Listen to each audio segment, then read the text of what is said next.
경기 전에는 일부러 말씀 안 드렸지만 이제는 말할 수 있을 것 같네요. 손흥민의 약점을 미리 알고 있었습니다. 토트넘은 7일 홈에서 첼시에게 1대4 대패를 당했습니다.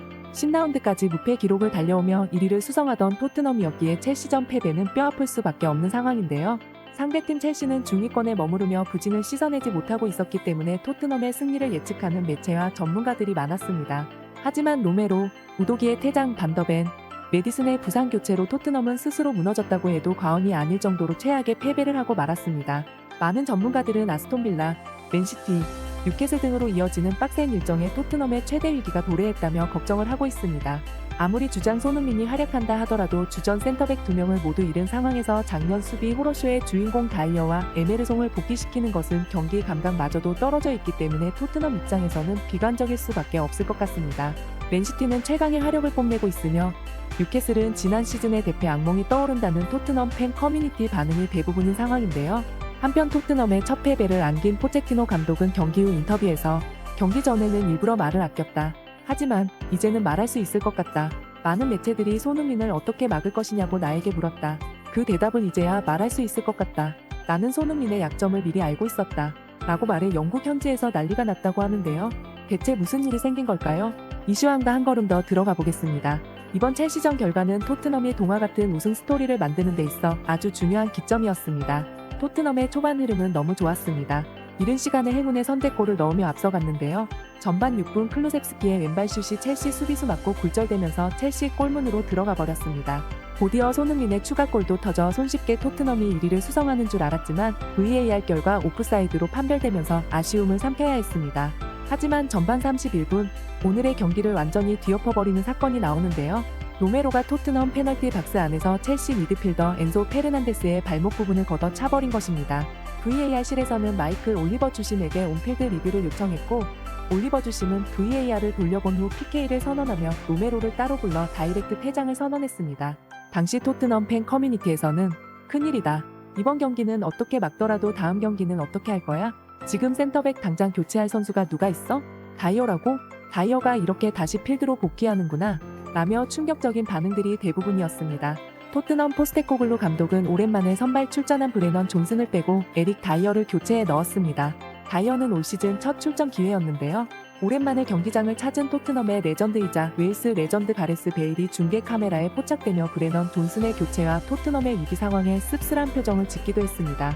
그런데 전반 막판 또 다른 선발 센터백 반더벤이 햄스트링을 부여 잡은 채 경기장을 빠져나갔고 메디슨 또한 부상으로 교체되었습니다. 그래도 주장 손흥민을 필두로 한 토트넘 선수들의 고군분투, 골키퍼 비카리오의 계속되는 선방으로 첼시는 쉽게 토트넘의 골문을 공략하지는 못했는데요. 후반 왼쪽 인대 구도지가 무리한 백태클로 경고 누적으로 퇴장을 당하면서 경기는 완전히 일방적인 양상으로 흘러가 버렸습니다. 두 명의 공백이 생긴 토트넘은 결국 첼시의 니콜라 잭슨에게 역전골을 허용했고 후반 추가 시간까지 잭슨은 추가로 2골을 더 챙기며 해트트릭을 기록하며 토트넘은 4점이나 실점하고 만 것인데요.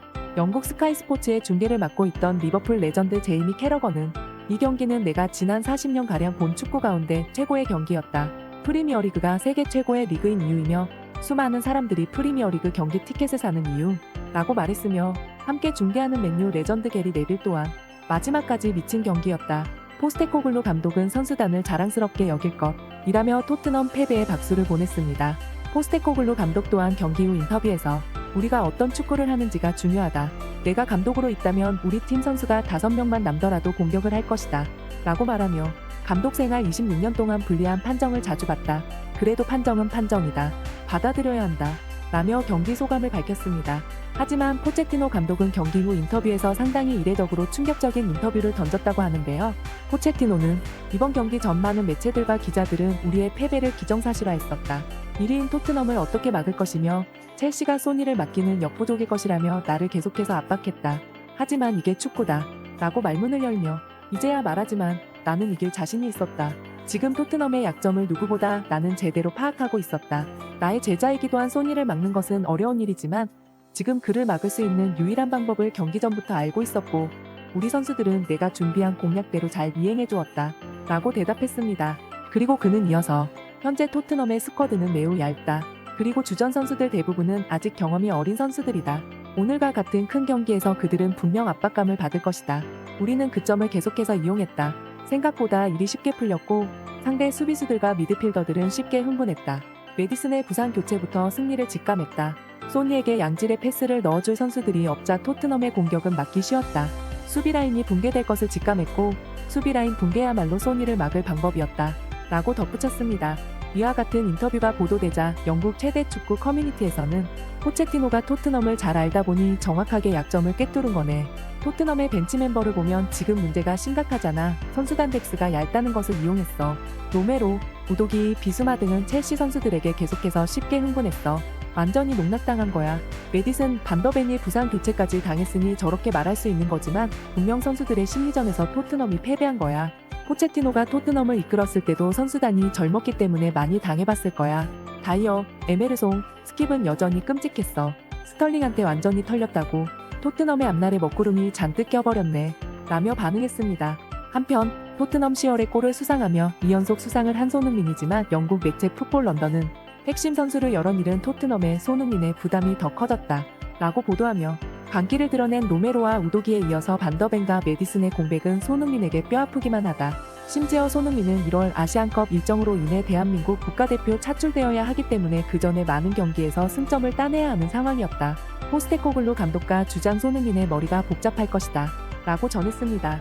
또 다른 영국 매체 데일리 익스프레스 또한 손흥민이 최전방에서 완전히 고립되었고 정말 미친 듯이 뛰었지만 팀 패배를 막을 수 없었다. 전방에서는 사실상 손흥민 혼자 뛰어다녔고 후반 막판까지 열심히 전방 압박을 하며 고독하게 움직였다. 혼자서 하는 압박이 그리 위협적이지는 않았지만 상대 골키퍼의 실수를 유발하고 뒤에서 지켜보는 팀 동료들에게 본보기가 되어주었다. 라며 손흥민을 극찬하기도 했습니다. 경기 후 토트넘 커뮤니티에서는 결과에 실망스럽지만 소니와 비카리오가 보여주었던 투지는 높게 살만해. 하지만 우리는 다음 경기를 걱정해야 해. 반더벤이 제발 큰 부상이 아니었으면 좋겠어. 도대체 레비는 무슨 생각인 거야? 센터백이 없어도 너무 없잖아. 벤치 멤버가 너무 약하다고. 다이어는 발이 너무 느려. 다이어가 오늘 스털링을 쫓아가지도 못하는 것 봤어? 벤탄쿠르, 다이어, 스킵은 실전 감각이 너무 떨어져 있어. 큰일이야. 라며 토트넘의 현 상황에 대해 비관적인 반응들이 계속 올라오고 있습니다. 한편 토트넘의 레전드 가레스 베일은 오랜만에 경기장을 찾아 경기 후 인터뷰를 진행했는데요. 오늘 경기 결과에 많이 아쉽습니다. 그럼에도 불구하고 토트넘 선수들이 끝까지 최선을 다하는 모습에 박수를 보내고 싶습니다. 주장인 소니가 토트넘을 아주 멋진 팀으로 만들었더군요. 소니와 선수들이 의기투합하여 앞으로 남은 경기에서도 좋은 활약으로 토트넘의 우승컵을 선사할 수 있길 응원합니다. 라며 소감을 전했다고 합니다. 시즌 첫 패배를 당한 포스테코글루 감독의 토트넘은 당장 다음 경기 11일 울버햄턴전 원정을 치러야 하는데요. 로메로와 반더벤 센터백 듀오를 가동하지 못할 최악의 상황에 직면했고 역대급 공격력을 자랑하고 있는 황희찬을 상대하기에는 다이어, 에메르송, 호로 등의 수비라인은 처참하기만 합니다. 손흥민 선수에게는 커다란 악재라고도 할 수 있는데요. 특히 다이어와 에메르송은 상대 공격수의 페이크에 쉽게 발을 뻗거나 태클을 해버리면서 제껴져 버리기 일쑤이기 때문에 더더욱 걱정이 됩니다. 하지만 언제나 토트넘의 위기 상황에 영웅처럼 토트넘을 살려냈던 손흥민 선수이기에 부디 이번 패배를 털고 이고 전진을 위한 일고 후퇴라고 생각하고 다시 1위를 차지하기 위해 승점을 챙기길 바라겠습니다. 이상 오늘 영상 여기서 마치겠습니다. 감사합니다.